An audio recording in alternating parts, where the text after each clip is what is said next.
Hey, my friends, welcome to Marketing by Design. Marketing by Design is a narrative spotlight show where you and I learn from high-performing marketers and founders. Our conversations focus on one thing in particular: how design drives actual business results and increases revenue. Over 2 years, 100 episodes, and an amazing partnership with our friends over at the AMA Columbus chapter, we're staying on the cutting edge of what's actually driving results in design and marketing strategy. We've gotten to interview super high-level marketing leaders at prestigious organizations, founders of big companies, and agency owners who have gone on to build their own incredible enterprises. And I'm super excited to share those lessons with you. So stay tuned, enjoy the show, and I hope to see you on the other side. Happy Tuesday morning, ladies and gentlemen. Welcome back to another powerful episode of Marketing by Design. At the top, a few company updates. This week has been amazing. We've made a lot of strides both in MMG and personally. We've cut back some of our workout cadences. We've got a few awesome things in the works. But some of the big KPIs that I want to share with you guys this week before we get into our interview with Stephen, we launched a new front end of our website, complete with fully new offers, a little bit of updated branding, updated podcast landing page, new show notes pages, and we also rolled out our free homepage audit. So a lot of things that we're testing in the business, and it's definitely been a phase of first timeness for me as I do this. And I'm taking it in stride. So there's a lot of things from a company standpoint that we're trying, we're refining our services, we're growing as we go.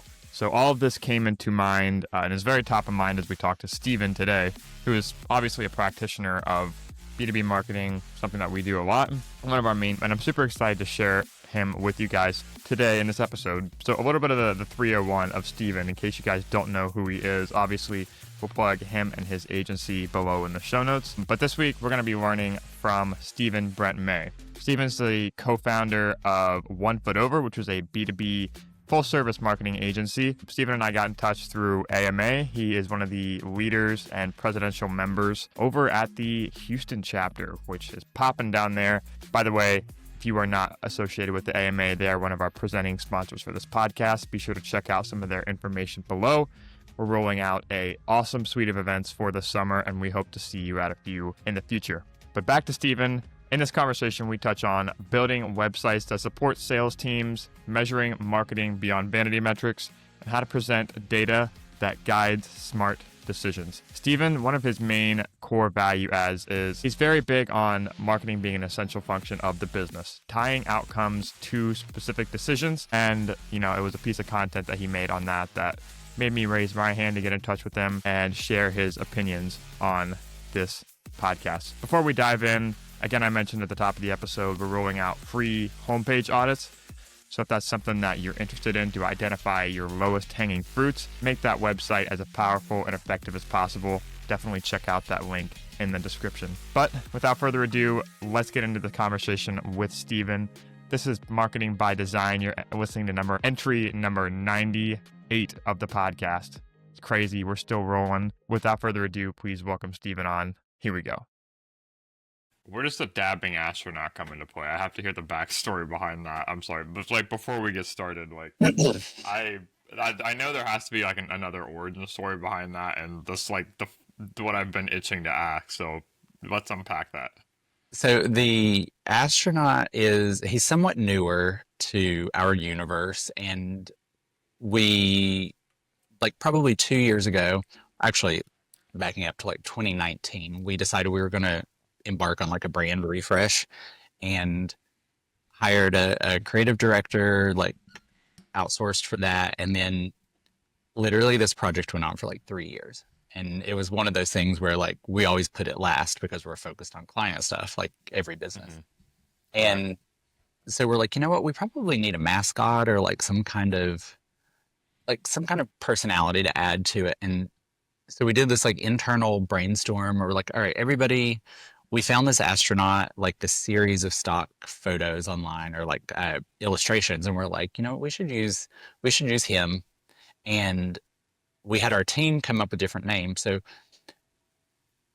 we use him very like sporadically. Like he's not front and center. It's not like the major part of our brand, but we actually say that he is our CMO for the agency. His name is Mark. Um, Mark E. His middle initial is E. His last name is Ting. So his name is Mark E. Ting.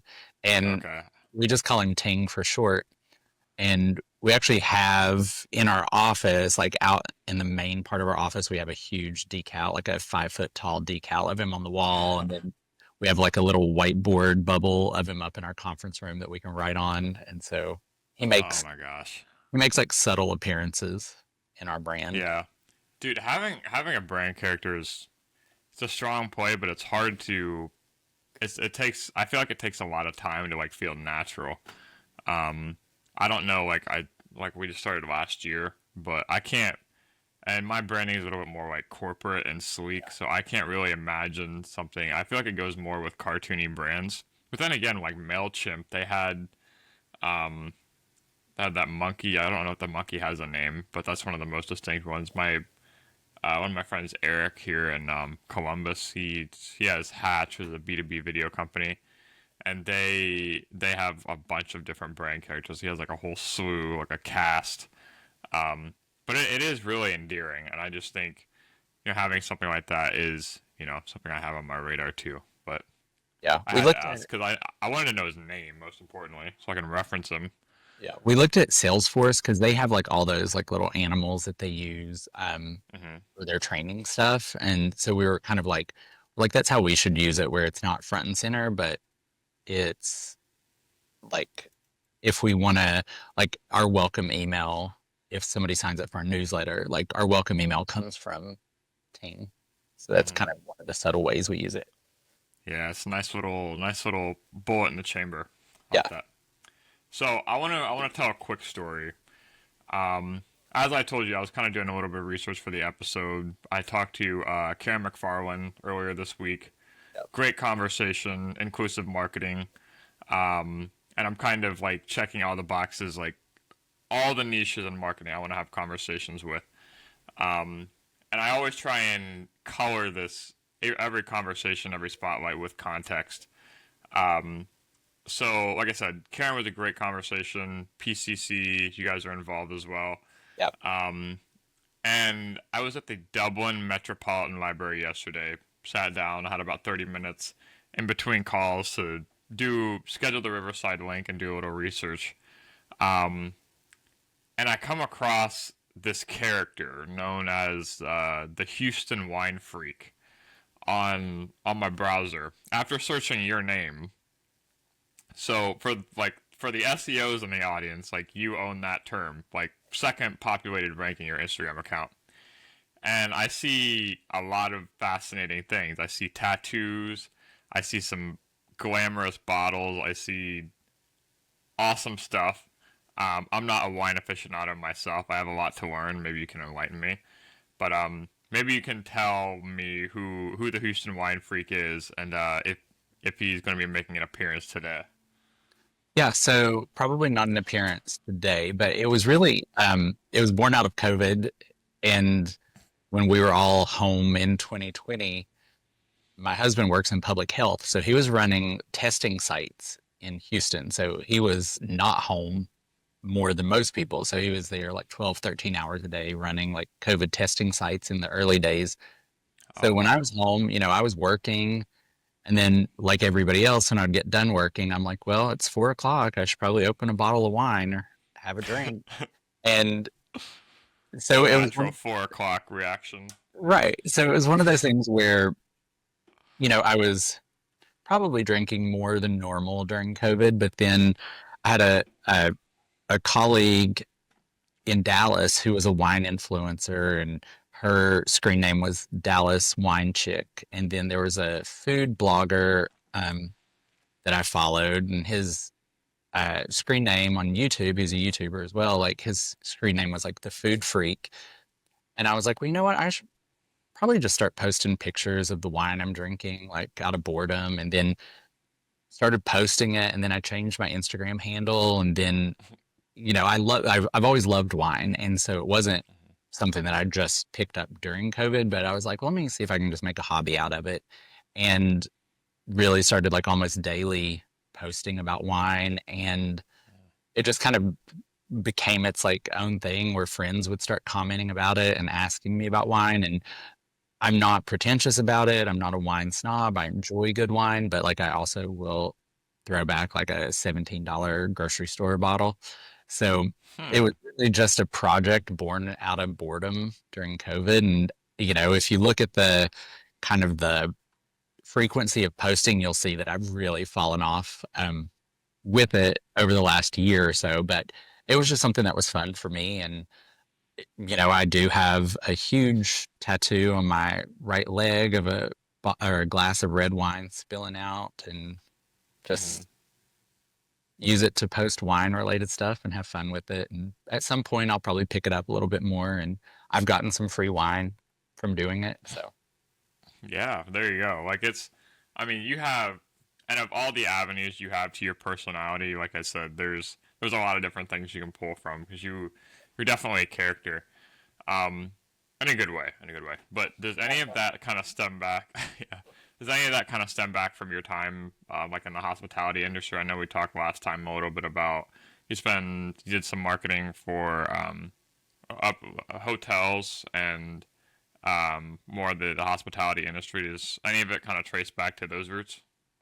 probably not. I mean, I would like during my time there, like I definitely got to try some interesting wines, but I would say it was probably more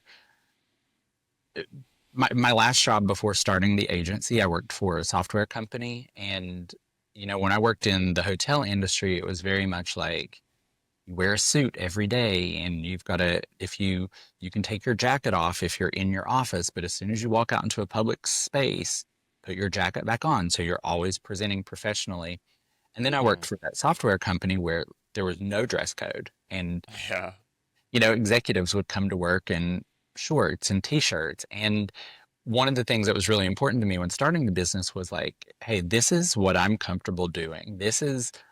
I do just as good, if not better work when I'm in a pair of joggers and a t-shirt than if I'm in a full suit.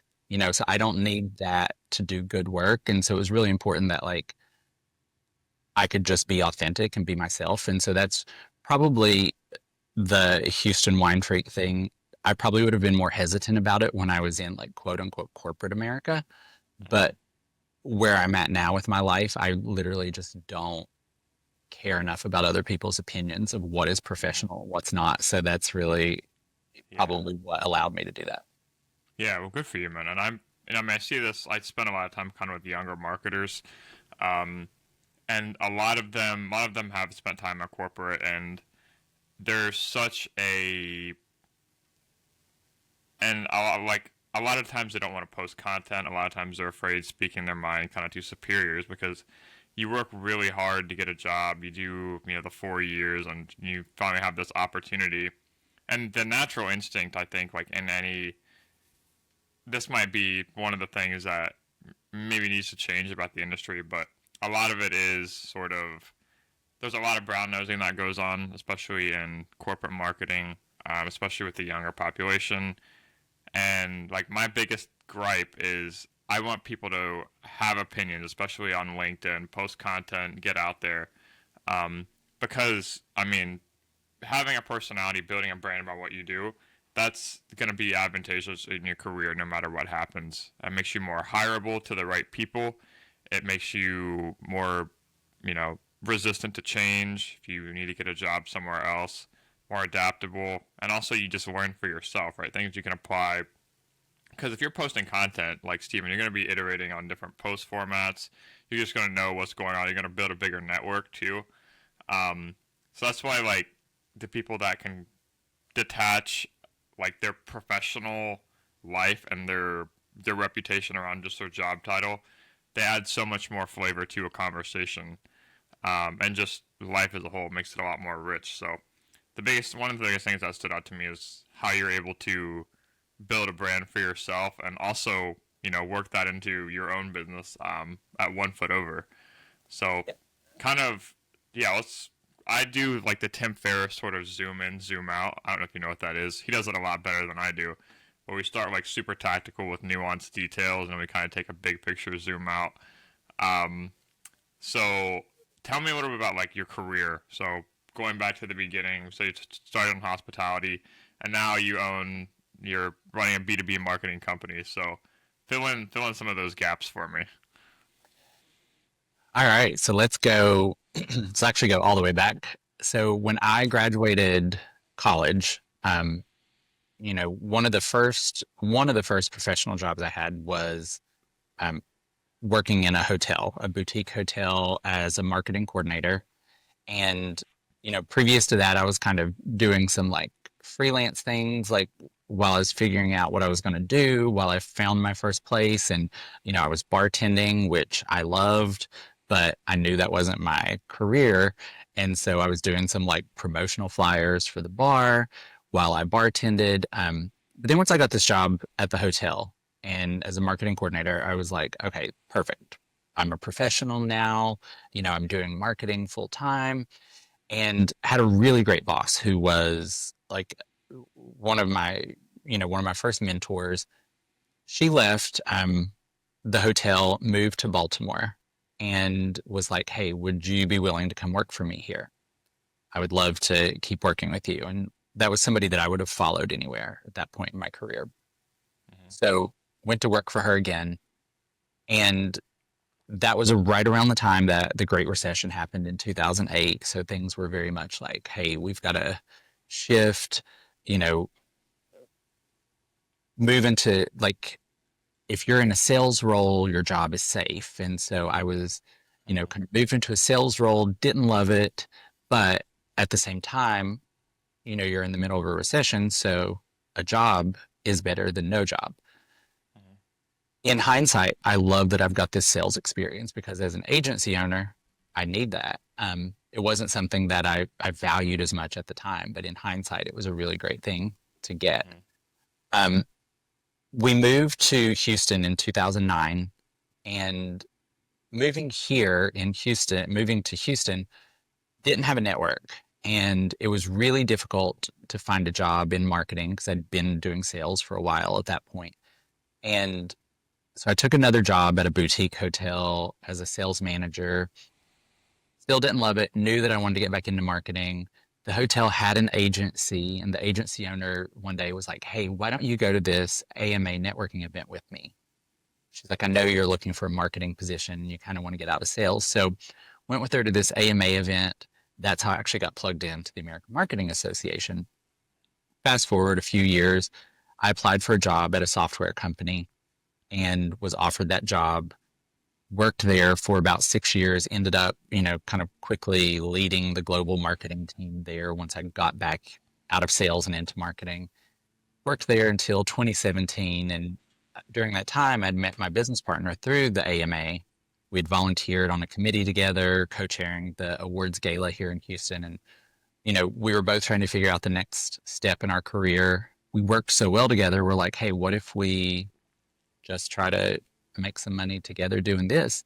And that's really how One Foot Over started, was from a couple years long volunteer experience where we really realized how well we worked together as volunteers. And we're like, you know what, we could do this professionally.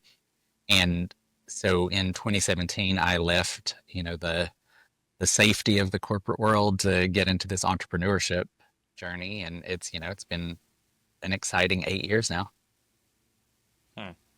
So two of the things that I hear kind of as you unpack that, it sounds like there was a couple of influential people who really shaped your trajectory, like motivated you to start an agency, founded your co-founder you met at an event, and also your mentor who you touched on a little bit beforehand. If a younger marketer or someone is kind of navigating their career, how do you qualify people? How do you know that that's someone that you want to sort of do something with or unpack or build, pursue that relationship where maybe you met them at an event or anything else? But what are the signs that you look for in people that you want to partner up with or just engage further outside of just the handshake and the weather talk? Yeah. So I'll back up a little bit here. One of the things for me, I'd had this kind of brain block where I kind of know where it started, but I felt like if I hadn't started my own business by the time I was 35, that it was too late. And that was because there was an agency owner from back home that the story was always that, he was a news reporter, had always been in broadcast journalism, but at 35 decided to start his own agency. And, it became the biggest agency in West Virginia, which is where I'm originally from, for the longest time. Somehow that story stuck in my head as if you don't do it by the time you're 35, it's too late. And so I had this head trash around this specific age. So I was 37 when we started the agency. And so it wasn't even on my radar because I thought I had passed that milestone. So that's lesson one, to get rid of the head trash and, you convince yourself of these. I think the thing about starting a business with somebody or having a business partner, it's a marriage. Is this somebody that you could be married to? This is somebody you're going to spend probably just as much, if not more time with than your actual spouse or partner. So, this is a business relationship where your finances are tied together. You're sharing money, you're dividing money up between each other. You've got to trust each other to make decisions that affect your career, your finances, your future. So, it's not something that I think you meet somebody at an event and decide, hey, let's be business partners. It's really got to be something that you think about. Is this a long-term relationship? Is this somebody that I can imagine myself with for the next 5 years, 10 years, 20 years, whatever your business plan is? And you have to approach it that way. And if you don't feel like it's, this is somebody that I could be married to, it's probably not the right person. That's awesome. And because we meet a lot of people, and I think Steve and I have a sort of a theory that even the people who feel like they have it all buttoned up, it's not so much a theory, but even people that are at the top that we all look up to, they still don't know what the hell they're doing either. And I think there's a lot of relief that we can all take in that, especially someone like myself who's a little bit more, I would say, on the reserved and kind of insecure side, to just know that no one can pick the perfect partner.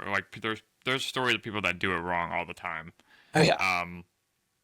And honestly, that's, kind of the reason I wanted to unpack that is because there is a lot of animosity that can go in behind it. You don't know what the future's going to look like. You don't know if they're the right person, or if it's something that you want to pursue solo, or just what the trajectory is. But I think part of it is also being, spontaneous and open, and that's the opportunity of, not just AMA, but any sort of event where there's common shared interest. It just creates the opportunity for those to happen. Yeah. You literally don't, when you meet somebody, you don't know what their purpose is going to be in your life. It could be, hey, we just met. This is the one and only time I'm ever going to see you. Or this could be somebody that you met and they become your spouse, your partner. They become your business partner. They become, somebody that works for you for the next 10 years. You literally don't know what those relationships are. And that's why it's really important to make sure that, you're putting yourself out there and presenting the best version of yourself, because you don't know who that person you meet, what role they're going to play in your life. Yeah, that's awesome. That's actually really good. I love that.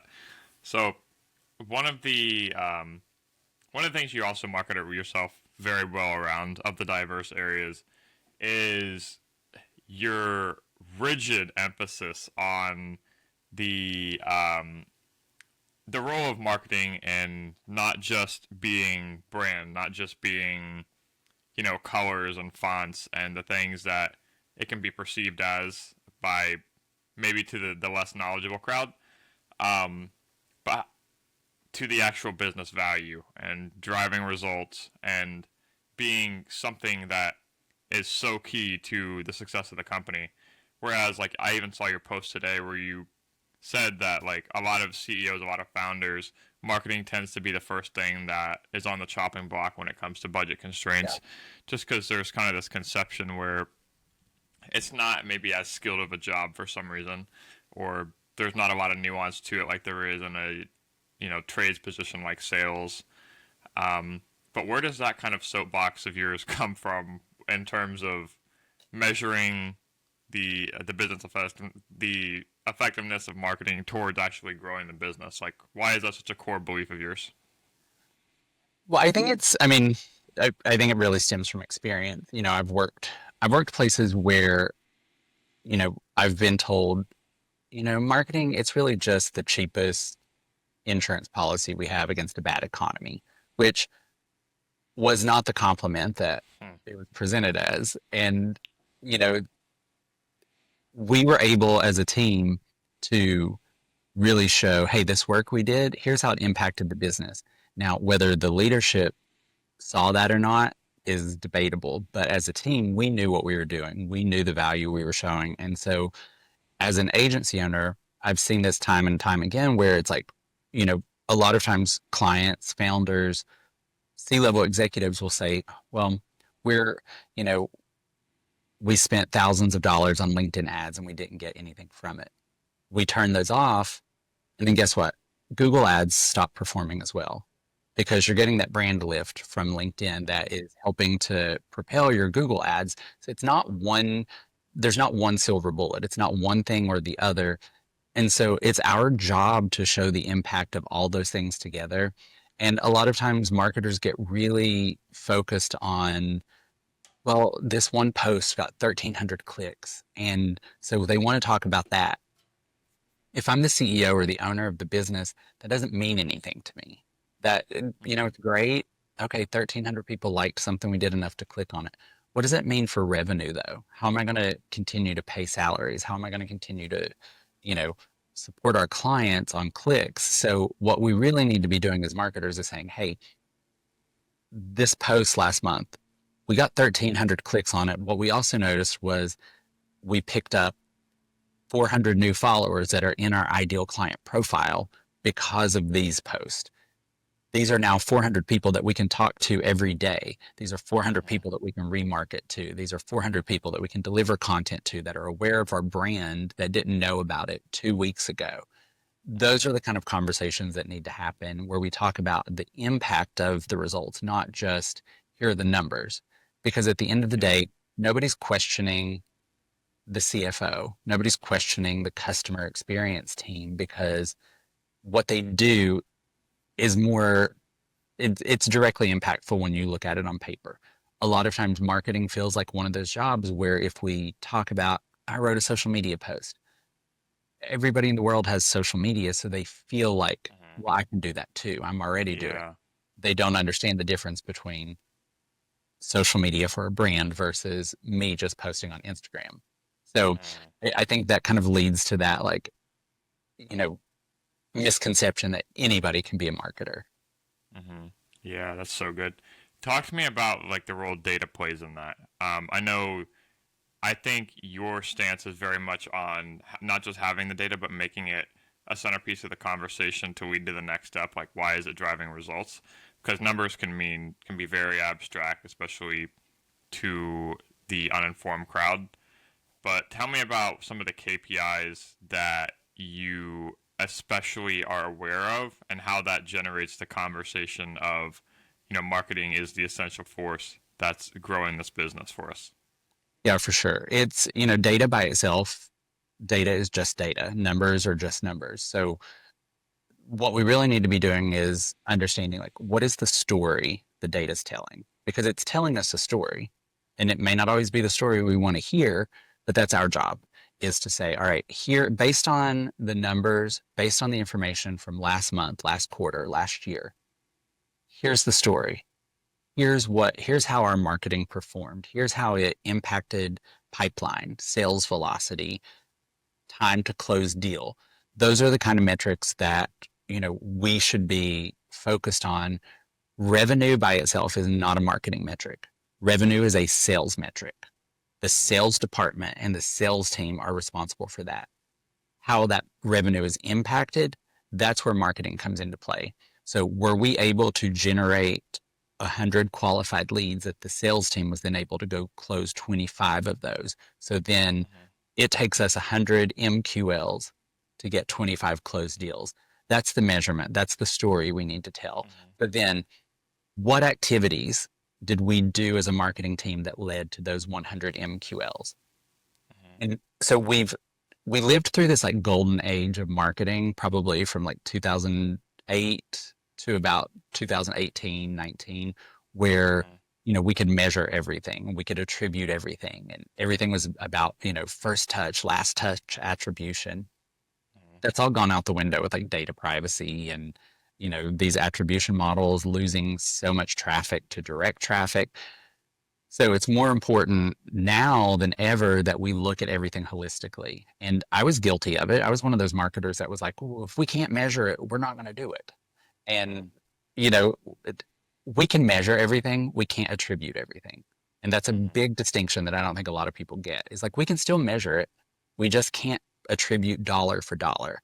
And so what we've got to do is like take that 36,000 foot view and say, okay, of all the things we did, here's how those all played in to contributing to increasing pipeline last year that the sales team was able to close. Here's how all this effort we spent on brand increased media mentions. This increased our brand lift, which then impacted the performance of our ads, the performance of our SEO. All these things work together. So it's instead of focusing on one tactic and the numbers for that, we need to be looking at everything we're doing and how that ties into one big story that moves the business forward. Yeah.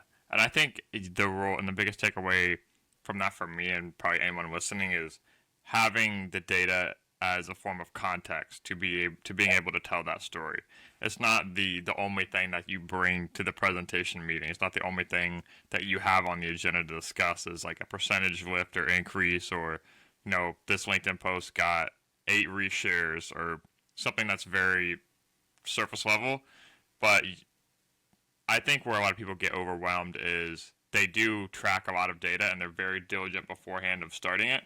The people that don't, that's another conversation. That's where they should start.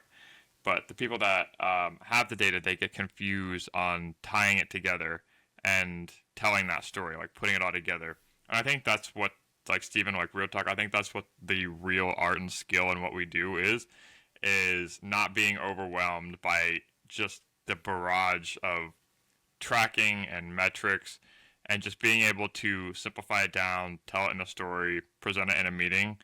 And as like I have these conversations and as I get to learn more, I am seeing that kind of be the commonality of the people that don't get overwhelmed.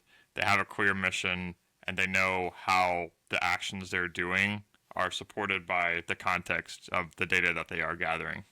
Right. And I think one of the things too is like we're all probably guilty of is like a lot of times we want to show how much we're doing. And so we get focused probably too much on like reporting out on activities versus, we want to show the output, not the outcomes. And so it's like a data dump and it's overwhelming. And, instead of doing that, we really need to focus on, okay, like what are the things that are important to show? So we always should start with that question, why am I showing this data? If it's not going to matter to the stakeholders that I'm presenting it to, don't show it. Show what matters. And then I think one of the biggest missteps for a lot of people is they never close the loop on it. So like now that we've looked at this and we've talked about it, what are we going to do about it? Because that's really, that's really what it's there for. It's to guide our next steps. Like data shouldn't tell us what to do. It should give us the information to allow us to make decisions of what to do next. And so if the numbers look good, if the campaign is performing well because we're seeing an increase of qualified leads, sometimes the answer is like, we don't need to do anything different. We just need to keep doing what we're doing. If it's not, then we need to say, hey, based on what we're looking at here, based on the story that the data is telling us, we need to change our approach. We need to course correct. We need to change the tactics. We need to swap out the creative. The messaging's not resonant, whatever that is. Like, and that's perfectly acceptable is to say like, hey, there's not one right way to do marketing. There's not one way to launch a campaign. Sometimes what we do doesn't work. There's an art and a science to it. So that's where we look at it and we're like, okay, this part didn't work like we wanted it to. So let's switch it up. Let's change it. And so like leaving the meeting or like the presentation with like, here are our next steps based on this story that the data is telling us. And I think a lot of people forget to do that part because they get hung up on it worked or it didn't. And so I think that's really important is just to close that loop at the end and say, okay, because we know this, here's what we're able to go do next. Yeah, dude. That's spot on. So good. Um, okay, so zooming back out, you have kind of colored your career in a lot of different lights. You've spent time at corporate, you've been a founder, you've built your own team, your own business. If you could be introspective for a minute and kind of think, okay, I'm, a younger version of me, and I'm trying to kind of navigate a marketing career. What is your, what would, not like what would you tell that person, but how do you create that self awareness to know, like, do I want to go solo? Do I want to, you know, really strive in house? Because people thrive in both. Um, so, what's kind of your advice on that standpoint? I would say, I've actually thought about this and I've talked to like mentees and college students about this. I don't think there's one path.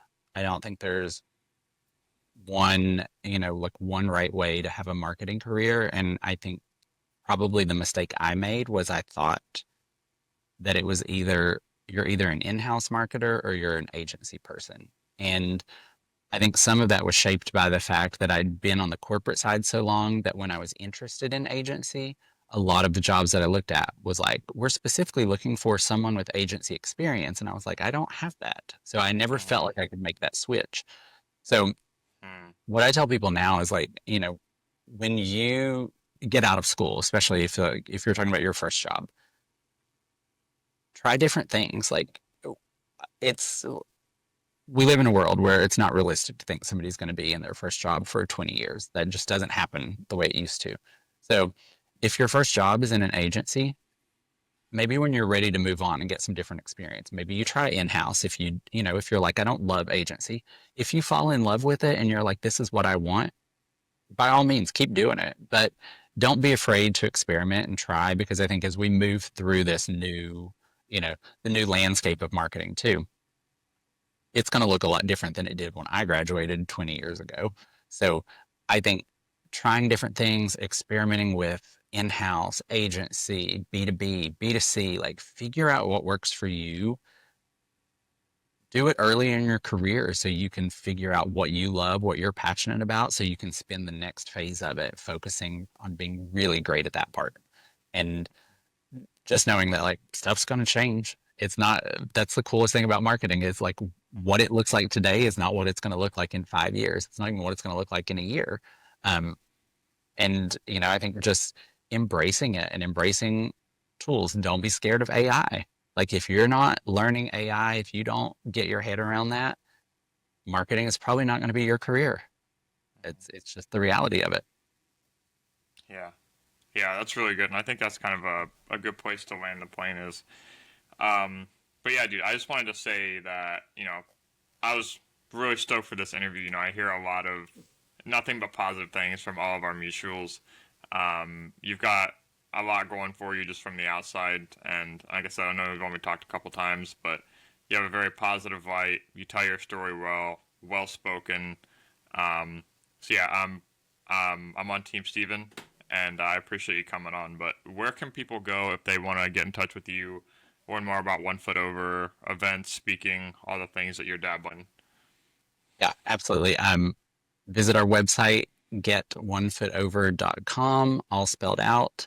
Um, we have a newsletter every week called Weekend Reading that we send every Saturday morning at 8 a.m. You can subscribe to that on almost any page on our website near the footer. Um, we curate marketing content, kind of share our take on it. So we have a lot of fun with that. And I'm going to be speaking at some events coming up in Houston, April 24th. I will probably take that. This podcast will probably come out after that event, but I'm going to take that session. I'm going to record it as a webinar.